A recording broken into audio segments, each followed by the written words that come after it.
자, 이쯤 되면 배양육이 어떻게 만들어지는지 굉장히 궁금하실 텐데요. 오픈 AI, 배양육 어떻게 만드는지 알아요? 배양육의 제조 과정은 다음과 같습니다. 먼저 동물로부터 작은 샘플인 근육 세포나 조직을 채취합니다. 이 샘플은 세포 배양용 배지에 배양됩니다.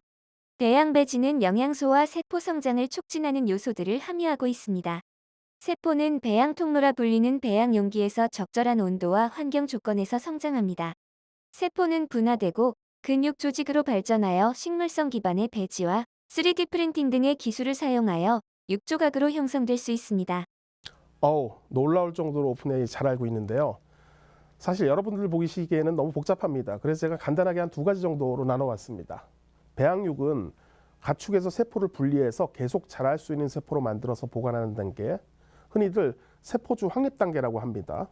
또 이렇게 확립된 세포를 보관했다가 꺼내서 배양기 안에서 대량으로 배양해서 소비하는 단계, 이렇게 두 단계로 이루어집니다. 세포주 확립부터 보시죠.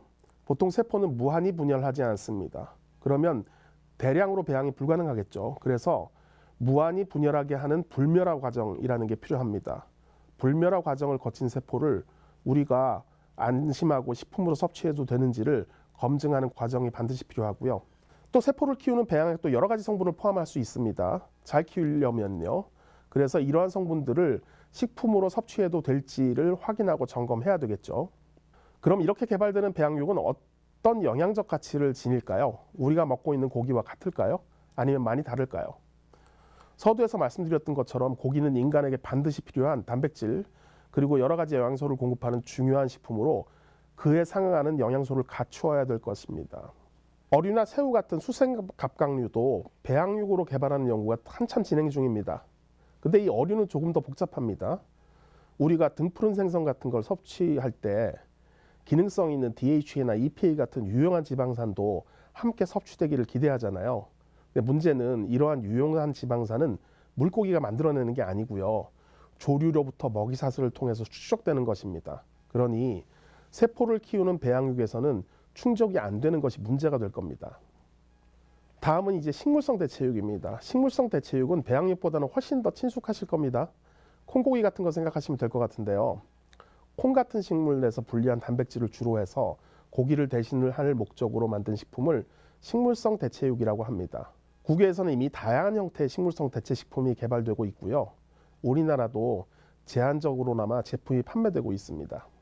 문제는 이런 식물성 위주의 식단이 채식주의자가 아닌 사람들에게도 적절한지에 대한 우려들이 대두되고 있다는 것입니다.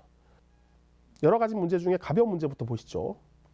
보시는 그림은 소금 섭취 줄이기 운동을 하는 영국의 비영리 단체가 조사한 내용입니다.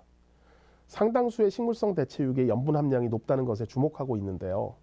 아무래도 이 제품의 맛을 만족할 수준까지 맞추기 위해서는 소금을 많이 쓰는 것이 어쩔 수 없는 선택이라고 하네요. 이런 염분 문제 말고도 지적받는 문제가 또 있습니다.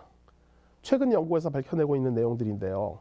식물성 대체육과 고기를 비교했습니다. 보시는 것처럼 영양소 구성은 유사한 상황이니까 큰 문제는 없어 보입니다. 그런데 다양한 구성 성분, 좀 전문적으로는 대사체라고 하는데요. 보시는 것처럼 극단적으로 차이가 나는 성분들이 상당히 많이 포함되어 있는 것을 보실 수 있는데요. 이러한 성분들의 극단적 차이가 우리 건강에 영향을 전혀 미치지 않을 것이라고 확신하기는 힘들 것이고요. 그래서 이 점에 대한 연구가 한참 진행 중입니다.